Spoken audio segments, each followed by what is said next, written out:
You ever have one of those good days as an introvert where you have an appointment the next day but someone cancels it? That means you get the free day off and you don't have work tomorrow. So let's get drunk and do some article discussion. You know, I'm not the perfect person, I admit it. You know, I have my flaws and my addictions and things I cannot give up. And discussing stupid articles like this, it's just something I do occasionally. You know, it's just something I can't. I want to get into it. You know, it's like having a scab forming on your skin, and then you just pick at it. You pick, and then shit, it starts bleeding. And the same thing goes for these stupid articles written by leftists who struggle with Lovecraft. And I found this, and I decided because I have a nice bottle of whiskey. It's raining and cold outside. I got nothing to do on this weekday. Shit, let's just do this and, contribute to my channel. And also, I just say, my channel in general, I like to keep it focused purely on the mythos. I like to forget that the world exists outside of Lovecraft. I really do.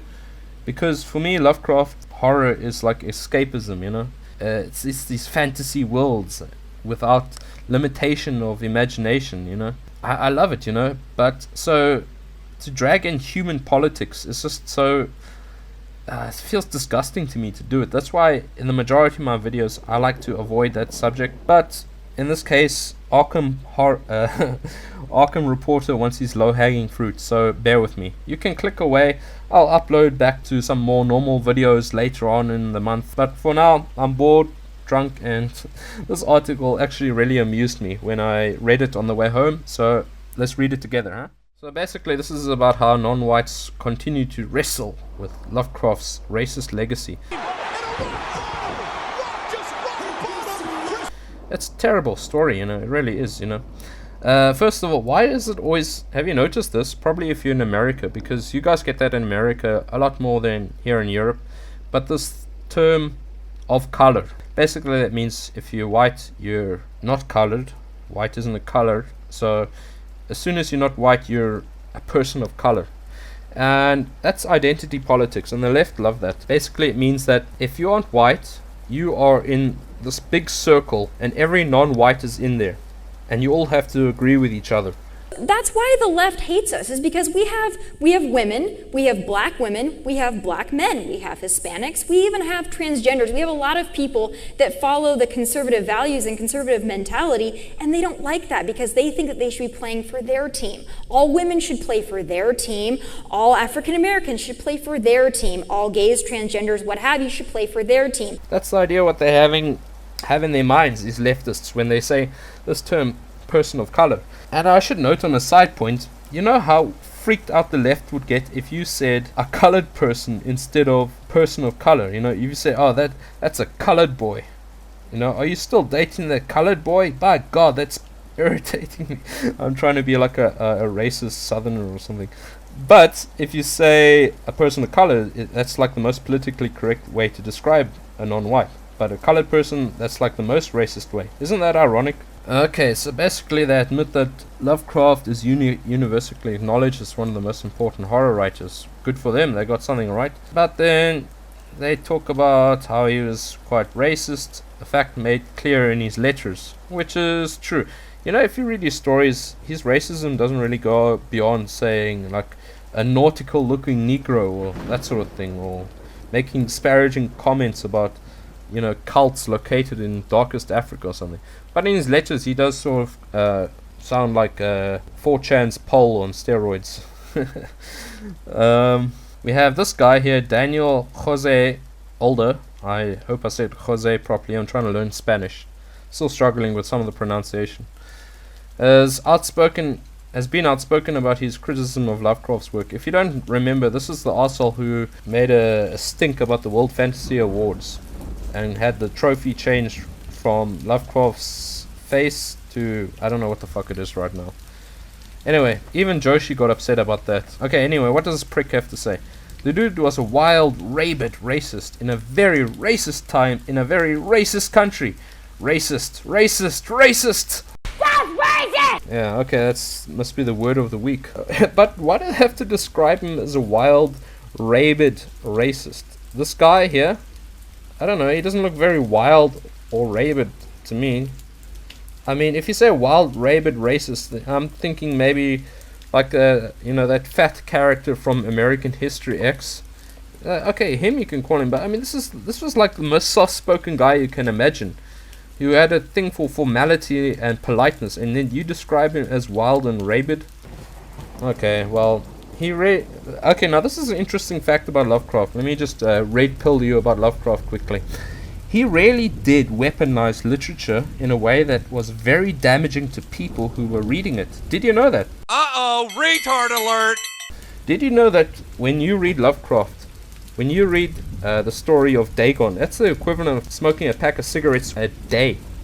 A day, man. Can you believe that? Why don't they have warning labels in Lovecraft when they publish him here? You know, I mean, obviously Alder here is right. He really did weaponize literature. I mean, somehow he must have put like anthrax in the pages of Weird Tales when he had them published, back in 19 whatever. Reading Lovecraft, that shit, that gives you like literary aids. Don't you know that? Maybe I should close down my channel because frankly, according to Alder, I should be like a terminal case by now. Okay, moving on. Sylvia Moreno Garcia. Don't know who that is, but I guess she's Spanish or Latin or something. I don't know. Recently won a World Fantasy Award for her anthology. Okay, this one I know. She Walks in Shadows is a book of Lovecraftian fiction that was just made by women, right? Why do they have to segregate things like that? I know that in sports you have to have segregation because women aren't as strong as men, so you can't have like women and men competing in the same weight category in weightlifting, for example. They're segregate, fine, that makes sense. But why do you have to segregate people who are just contributing to the mythos? Like, why do you need to do that? Like, okay, here's the thing. If this book, this She Walks in Shadows, is just written from a woman's perspective, and by that, it definitely means that they're going to focus on women's issues. But that's not the focus of Lovecraft. So, making books just about women's perspectives already devalues what Lovecraft was about. It's doomed to failure as soon as you start segregating people based on their sex and race and stuff. I mean, Caitlin Kiernan. Caitlin Kiernan is a Mythos writer, a pretty damn good one, I must say. And Caitlin is transsexual, right? Transgender. You know the one.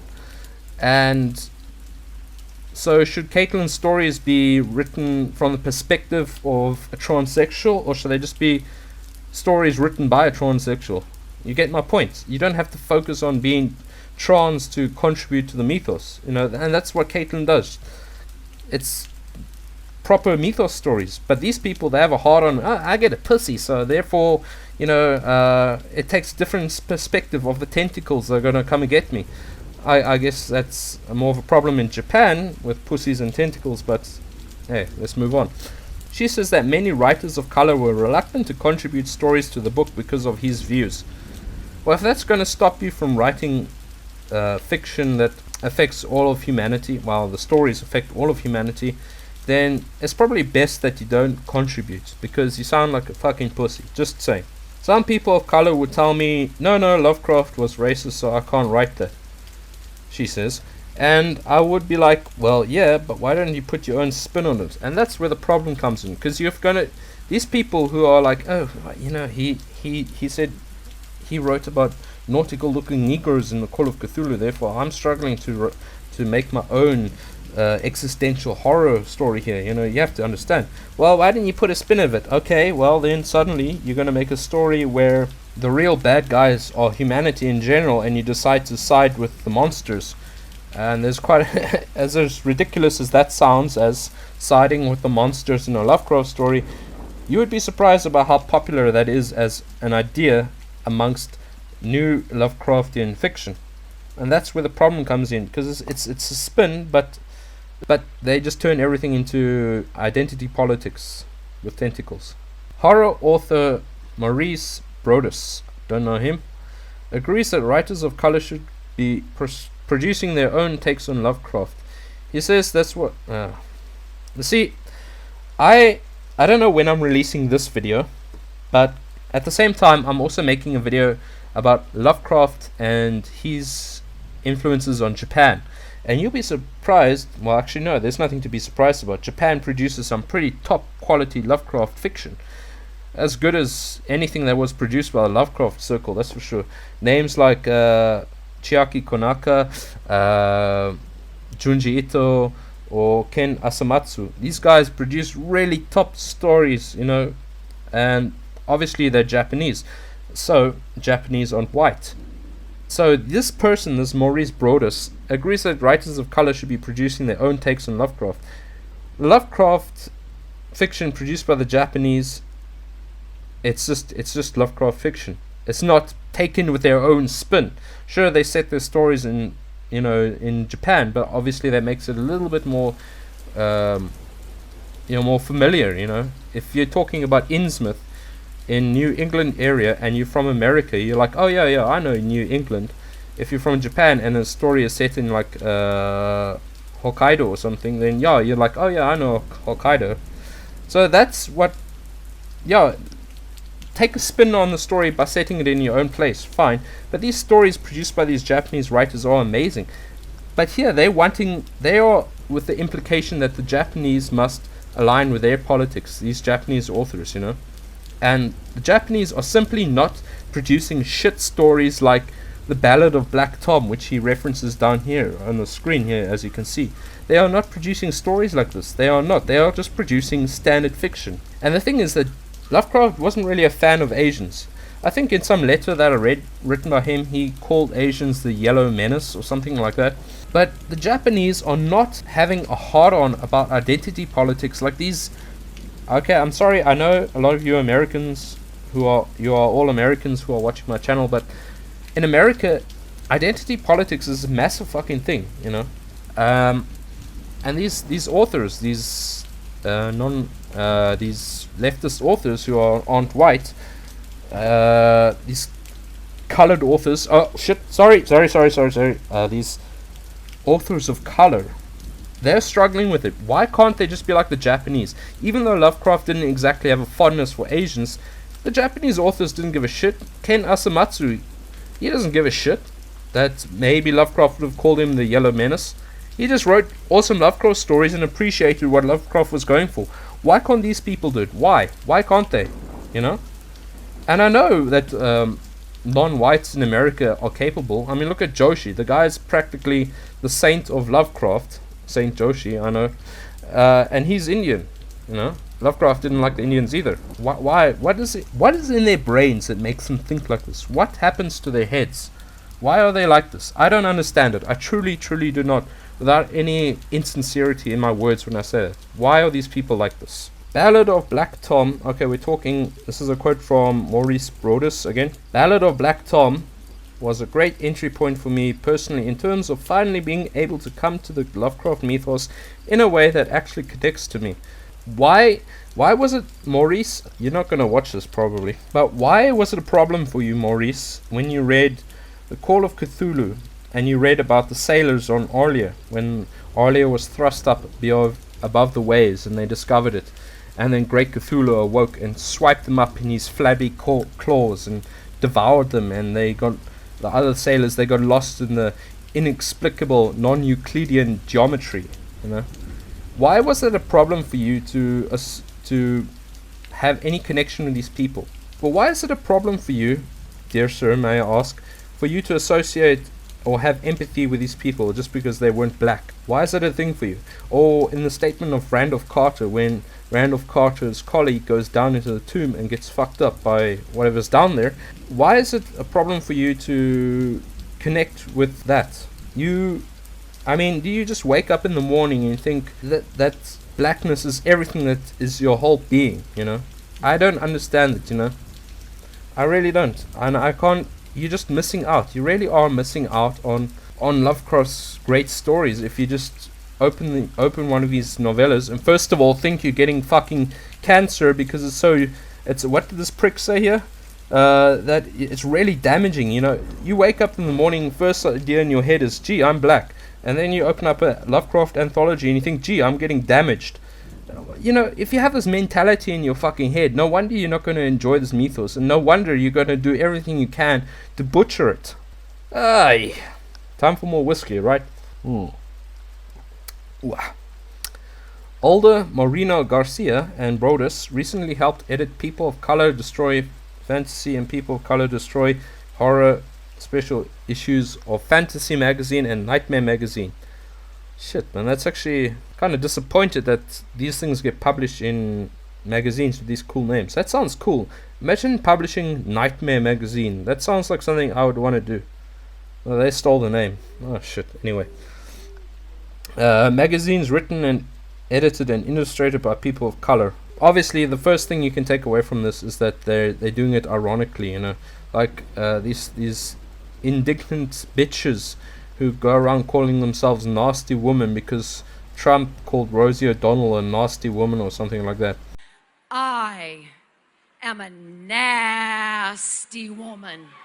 So now they're saying, we're destroying, we're people of color, we're destroying horror, you know, and then they're very smug about it.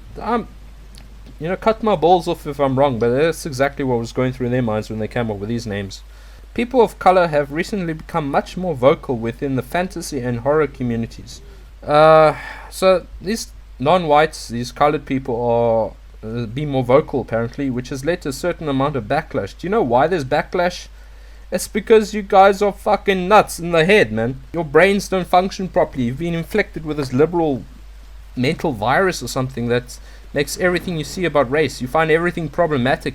That's why you can't enjoy anything. You have to destroy it like this. That's what you're getting backlash for. Are we backlashing against Caitlin Kiernan because Caitlin is trans? Or are we backlashing against Willem Pugmire because he's I think he's gay. I don't know.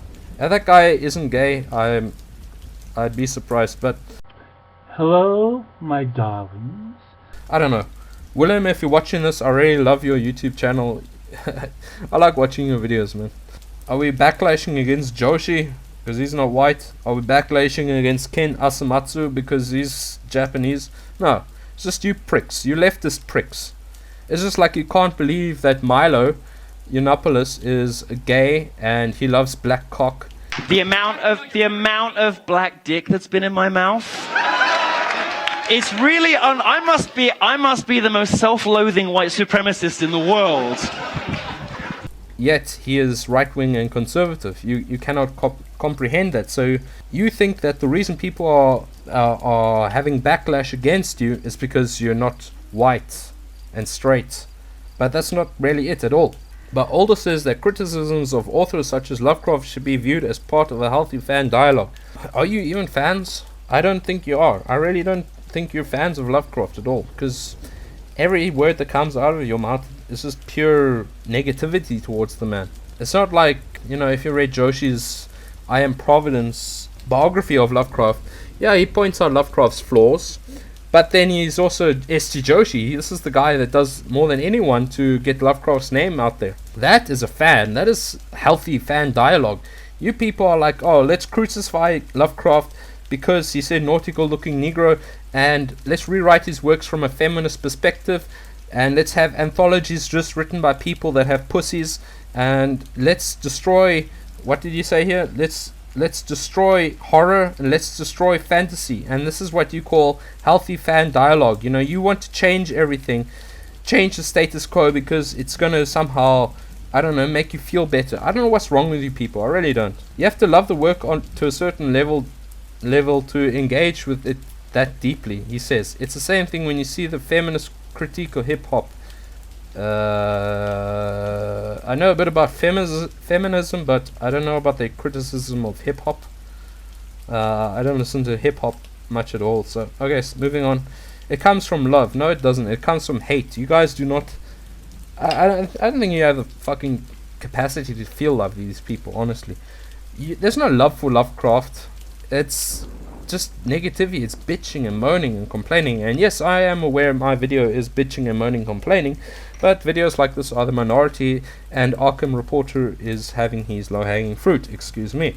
And it comes from a deep need to express ourselves and find ourselves in the work. You can find yourselves in the work.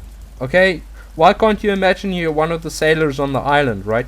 Okay, here, one of the sailors on the island in Arlier, his name was Rodriguez, the Portuguese sailor, okay?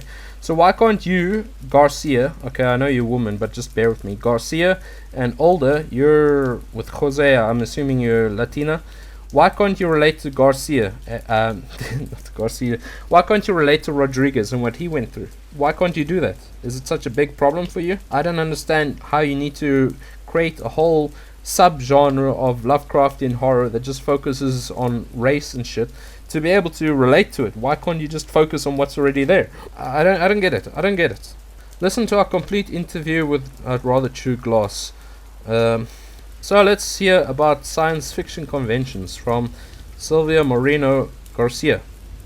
I went to one in Vancouver in a section of the city called Richmond. Isn't Richmond in Virginia? Anyway. Which is predominantly Asian and Chinese. Asian and Chinese. Why? Okay, not all Asians are Chinese, but all Chinese are Asians. So why do you have to say Asian and Chinese? Sounds weird. So when you're outside, all the signs are in Chinese and everyone is in Chinese, basically. And then I went into the hotel where the convention was happening and everyone inside was white. Horror.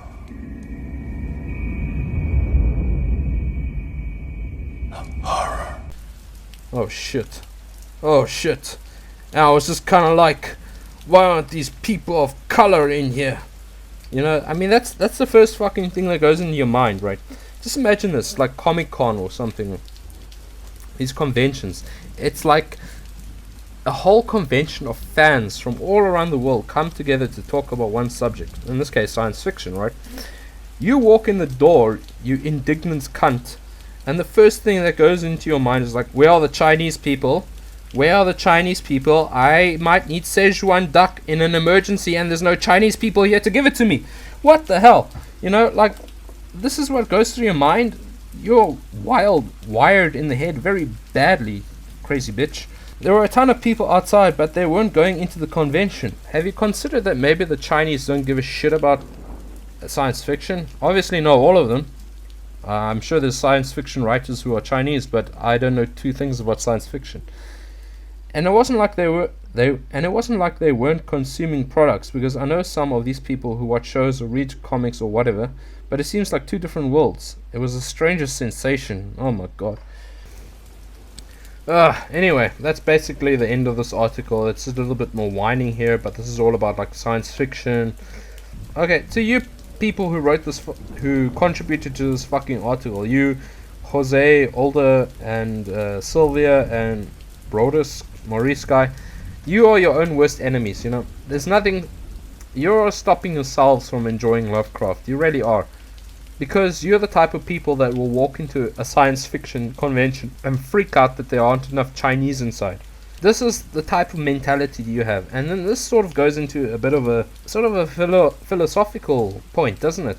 Like, what is going on in these people's heads? I don't want to dwell on this too much, because there's probably not much in their heads.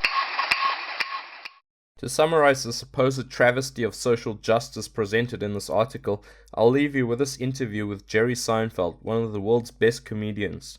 In it, he talks to a low-energy BuzzFeed fake news journalist about why his show, Seinfeld, had, according to 21st century leftists, too many whites and not enough diversity, which is pretty much what these morons who contributed to this article are saying about the Mythos. What Jerry says about Seinfeld and comedy is perfectly compatible with the Lovecraft fandom and horror, respectively. Anyway, thanks for watching, and stay Eldridge. I have noticed that most of the guests are mostly white males of 22 episodes. Yeah, that you've let's had. get into that. No, but you Take a look over here, Peter. What do you see? A lot of whiteys. What's going on here? Oh, this really pisses me off. But go ahead. Really pisses me off. People had tweeted at me when I said I'm interviewing with Jerry Seinfeld. Okay, ask him about the gender diversity on the show. Yeah, I mean, people think it's the census or something. I mean, this has got to represent the actual pie chart of America. Who cares? It's just funny. You know, funny is the world that I live in. You're funny, I'm interested. You're not funny, I'm not interested. and I have no interest in gender or race or anything like that. But everyone else is kind of with their little calculating. Is this the exact right mix? You know, I think that's to me it's anti-comedy. It's anti-comedy. It's more about, you know, PC nonsense than are you making us laugh or not? Right.